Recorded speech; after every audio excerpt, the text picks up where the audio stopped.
नमस्कार, गणित ज्ञान कक्षा में आपका स्वागत है। जैसा कि आप जानते हैं, हम यहाँ चर्चा करते हैं मैथमेटिक्स का। हम पढ़ रहे हैं एनसीईआरटी क्लास 10th मैथमेटिक्स। यहाँ पे देखिए, हमने chapter first real number complete किया। चैप्टर सेकंड में हमने देखा कि किस तरह पोलिनोमियल्स का जीरोज जो है वो निकालते हैं। और क्वाड्रेटिक इक्वेशन एक स्पेशल इक्वेशन है जिसका जो इंडेक्स है वो 2 है। और जब 2 इंडेक्स वाला कोई वेरिएबल पे अगर 2 इंडेक्स है, फिर उसमें 1 इंडेक्स का भी हो सकता है और एक कांस्टेंट टर्म हो सकता है। इस तरह से हमने देखा कि क्वाड्रेटिक इक्वेशन का जो स्टैंडर्ड फॉर्म होता है वो होता है ax² plus bx plus c is equal to 0। अब इस प्रकार से इस इक्वेशन में जो x को निकालना है, तो x क्या होता है कि -b plus minus under root b² minus 4ac divided by 2a। हमने पिछले वीडियो में इसको निकाला भी था कि किस प्रकार से इसका एक साइड को पूर्ण स्क्वायर करके हम x का वैल्यू निकाल लेते हैं। अब इसके दो रूट आ गए। दो रूट क्या आ गए? एक रूट आ गया आपका -b plus root b² minus 4ac divided by 2a, और दूसरा रूट आ गया आपका -b minus b² minus 4ac divided by 2a। अब दोनों रूट का अगर सम निकालेंगे तो वो होगा अल्फा प्लस बीटा। मान लिया कि एक रूट अल्फा है, दूसरा बीटा है, तो ये सम होता है -b/a के बराबर। देख लीजिए, आप दोनों को जोड़ेंगे तो b² minus 4ac b² minus 4ac cut जाएगा, और ये -2b डिवाइडेड बाई -2a हो जाएगा। अब दोनों का प्रोडक्ट भी होता है, वह भी एक आपको रोचक तथ्य है। दोनों का प्रोडक्ट होता है c/a। देख लीजिए, दोनों को अगर आप गुना करेंगे तो ऊपर वाला देखिए a minus B into A plus B के उसमें आ जाएगा, और फिर इस तरह से आपका c/a हो जाएगा। इसको सिंप्लीफाई करेंगे तो प्रोडक्ट ऑफ द रूट होता है c/a और सम ऑफ द रूट होता है -b/a। इस तथ्य को अगर हम ध्यान में रखें तो क्वेश्चन नंबर 1 हमारा बिल्कुल आसानी से सोल्व हो जाएगा।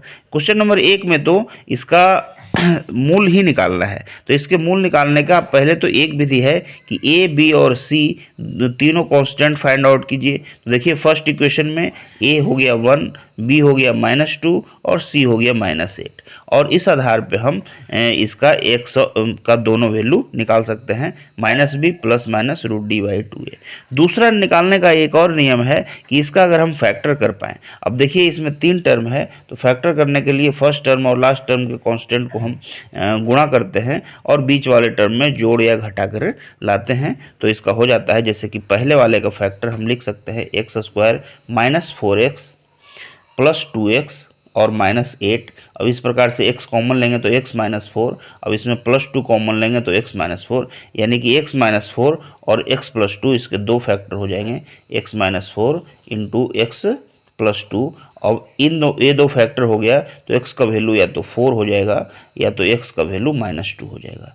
तो यहाँ पे फैक्टराइजेशन मेथड से भी निकाल सकते हैं, और ए बी सी को पॉइंट आउट मतलब आप लिख करके, और alpha -b plus minus under root b² minus 4ac/2a वाला सीधा डायरेक्ट फार्मूला लगा करके भी आप निकाल सकते हैं।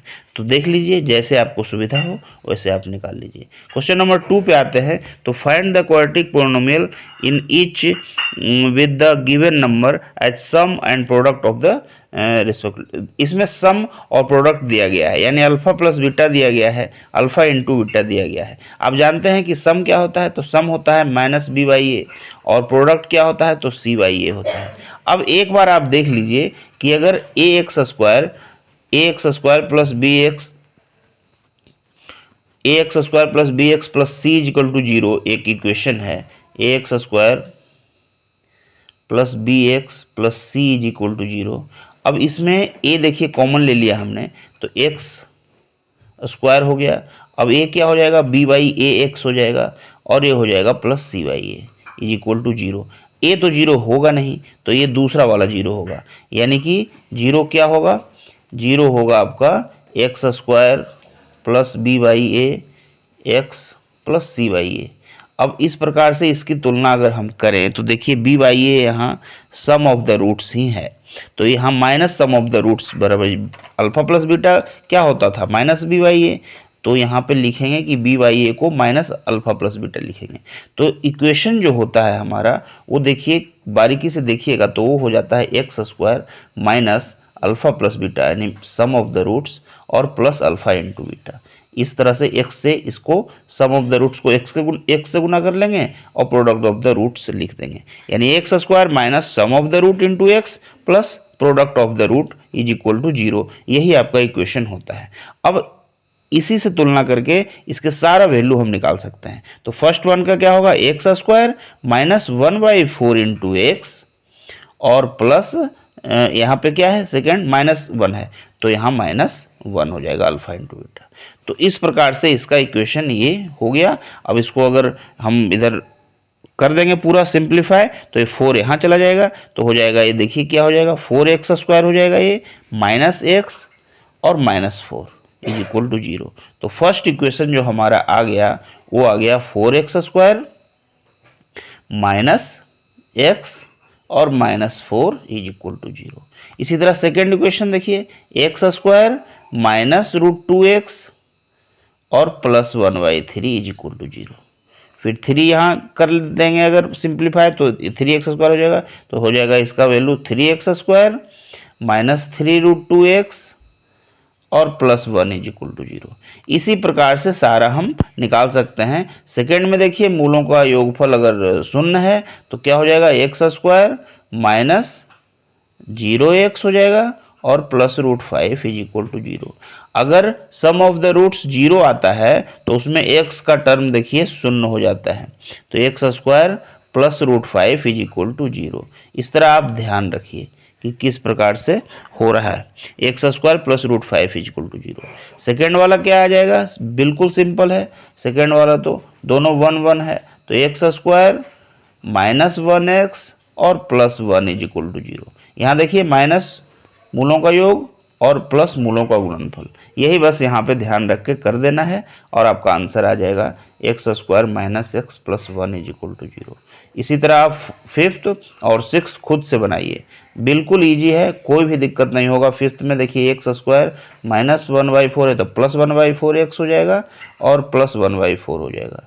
अब 4 कॉमन ले लीजिएगा तो 4x square plus x plus 1 is equal to 0। बिल्कुल इजी है।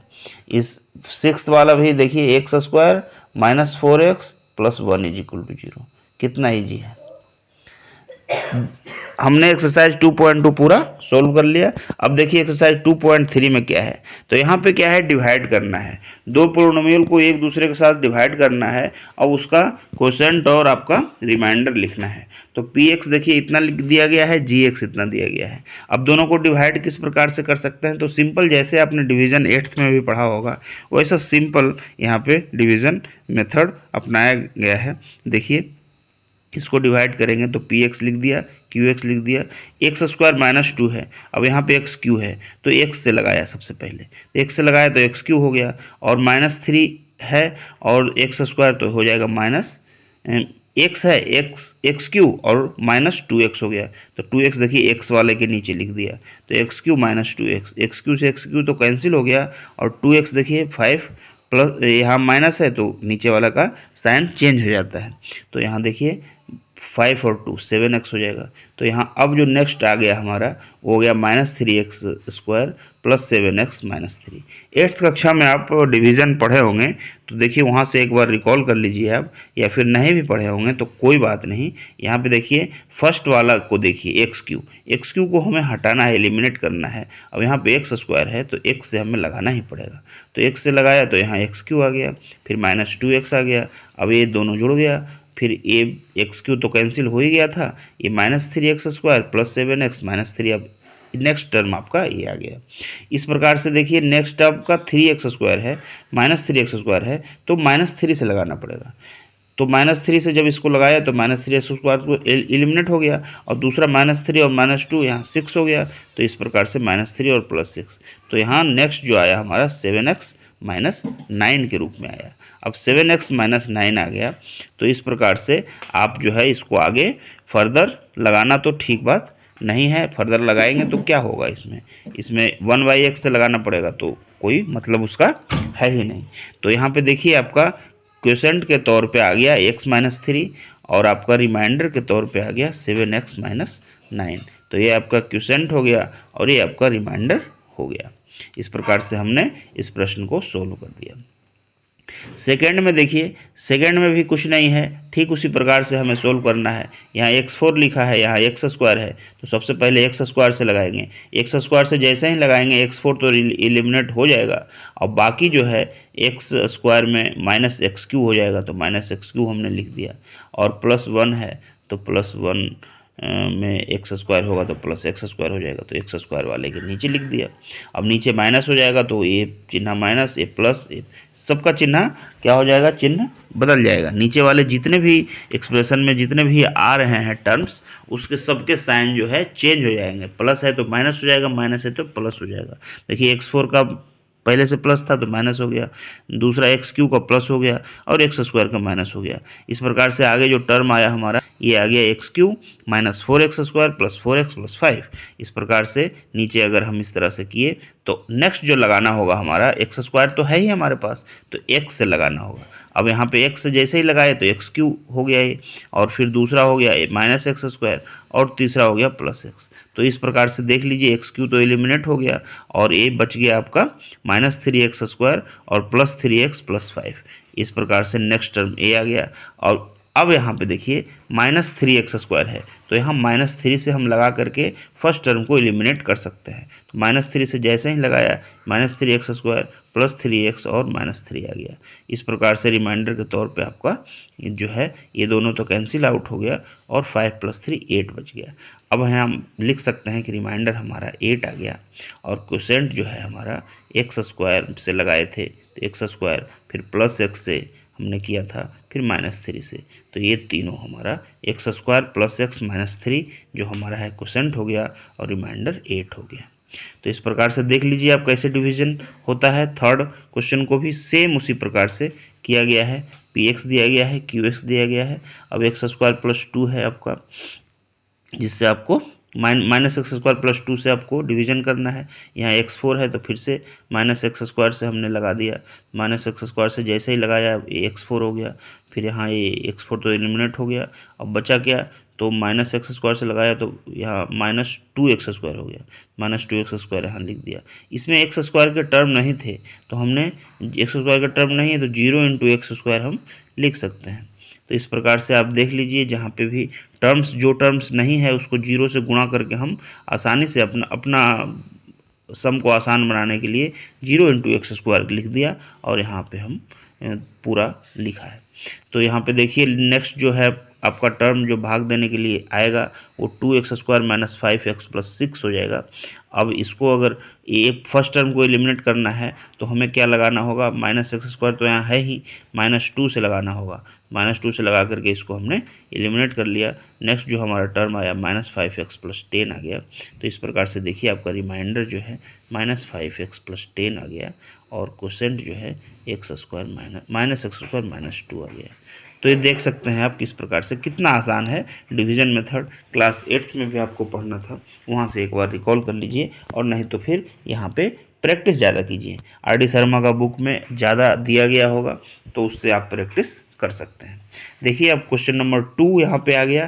क्वेश्चन नंबर 2 में क्या है आपका, इस प्रकार से दिया गया है, दो टर्म है आपके, देखिए दो एक्सप्रेशन है, एक है TQ - 3 और दूसरा है आपका यहाँ पे T2t⁴ + 3tq - 2t² - 9t। इस प्रकार से आपका दूसरा एक्सप्रेशन है। अब इन दोनों को क्या करना है कि check whether the first polynomial is a factor of the second. तो यहाँ पे भी आप डिवीजन कीजिए, सिंपल जैसे हमने पिछले क्वेश्चन में डिवीजन किया ठीक हम डिवीजन करेंगे और देखेंगे कि किस में रिमाइंडर जो है 0 आता है। अगर रिमाइंडर 0 आ गया तो प्रॉपर वो एक दूसरे का क्या है, वो फैक्टर होगा, पहला जो है दूसरे का फैक्टर हो जाएगा। तो इस प्रकार से देखिए फर्स्ट हम यहाँ बनाते हैं, देखिए t² + 0t - 3 यहाँ लिख दिया। यहाँ पे t² है, t का टर्म नहीं था तो t का टर्म भी यहाँ पे जनरेट कर लिया 0 से गुणा करके, ताकि हमें आसानी हो यहाँ पे पुट अप करने में। तो देखिए दूसरा ये है। अब जैसे ही हमने देखिए पहला क्या है 2t⁴ है, हमें इसको एलिमिनेट करना है तो 2t² से हमें गुणा करना होगा। तो 2t² पहला टर्म हमारा आ गया क्वोशेंट के रूप में। अब इसको गुणा किए तो ये आया। अब यहाँ t² का tq का टर्म यहाँ लिख दिया हमने, तो यहाँ 3t² तो वही रहेगा क्योंकि 0t² तो कुछ होता नहीं है। अपने आसानी के लिए यहाँ पे ये हमने लिख दिया है। अब इस प्रकार से हमारा ये आ गया। अब ठीक t से अगर 3t से हम गुना कर देंगे तो 3t³ वाला टर्म एलिमिनेट हो जाएगा। नेक्स्ट हमारा ये आ जाएगा। अब यहाँ पे 4t² है तो 4t² है तो 4 से गुना कर देंगे तो ये हमारा आ गया। अब यहाँ पे रिमाइंडर 0 आ गया, पूरा का पूरा कैंसिल आउट हो गया। यानी हम बोल सकते हैं कि t² - 3 जो है उस एक्सप्रेशन का जो है एक फैक्टर है। अब नेक्स्ट देखिए दूसरा, सेम टू सेम उसी तरह से यहाँ भी डिवाइड करना है, x² + 3x + 1। अब x² + 3x + 1 को इससे डिवाइड करना है। यहाँ क्या है 3x⁴ है, अब यहाँ x² है। अब सोच लीजिए x² से लगाएंगे तो x4 हो जाएगा और 3 से लगाएंगे तो 3x² से हमें इसको लगाना पड़ेगा। तो फर्स्ट यहाँ क्वोशेंट के रूप में 3x², फिर आपका फर्स्ट तो एलिमिनेट हो गया, बाकी सब जो बचेगा वो देखिए इतना हो गया। टर्म्स का ध्यान रखना है, कहाँ x² का टर्म्स है, कहाँ x³ का टर्म है, कहाँ x का टर्म है, कहाँ कांस्टेंट टर्म है। टर्म्स का ध्यान रख के आप वहाँ पे अगर एक दूसरे को सब्स्टिट्यूट करते जाइएगा, फिर बाद में उसको प्लस माइनस को ध्यान रख लेना है, तो बिल्कुल आसानी से आपका यहाँ पे डिवीज़न मेथड कंप्लीट हो जाएगा। अब यहाँ नेक्स्ट के देख लीजिए, ये आ गया 2x² + 6x + 2। अब इस प्रकार से अगर नेक्स्ट लगाएंगे यहाँ 2 से तो बिल्कुल 0 यहाँ पे रिमाइंडर आ गया। रिमाइंडर 0 आ गया, क्वोशेंट ये आ गया। रिमाइंडर जैसे ही 0 आ गया इसका मतलब है कि एक फैक्टर है। तो x² + 3x + 1 जो है इस एक्सप्रेशन का एक फैक्टर है। ये वाला देखिए इस वाले एक्सप्रेशन का एक फैक्टर हो गया क्योंकि रिमाइंडर 0 आ गया। नेक्स्ट थर्ड वाला यहाँ पे बनाते हैं। देखिए यहाँ x² + 3x + 1 है और इसको इसमें डिवाइड करना है। तो पहला देखिए x5 है तो x3 है, अब x5 लाना है तो x2 से हम क्या करेंगे गुणा कर देंगे। तो x² से हम इसको गुणा कर दिया तो पहला हमारा क्वोशेंट के रूप में यहाँ x² आ गया। अब इसको गुणा करके पूरा लिखा हमने। तो यहाँ देखिए x5 तो एलिमिनेट हो गया, यहाँ x³ का टर्म बच गया, x का टर्म और कांस्टेंट टर्म बच गया। फिर यहाँ पे किया तो 2 आ गया, रिमाइंडर यहाँ 2 आ गया। इसका मतलब क्या है कि ये एक फैक्टर इसका नहीं है। यानी हम यहाँ बोल सकते हैं कि x² - 3x + 1 को जब डिवाइड कर रहे हैं x5 - 4x³ + x² + 3x + 1 से, तो ये पूरा का पूरा डिवीज़न नहीं हो रहा है, रिमाइंडर के रूप में 2 बच जा रहा है, तो यह एक फैक्टर इसका नहीं होगा। ठीक है। अब देखिए आगे हम क्वेश्चन नंबर 3, 4 बनाते रहेंगे। तब तक के लिए नमस्कार, धन्यवाद।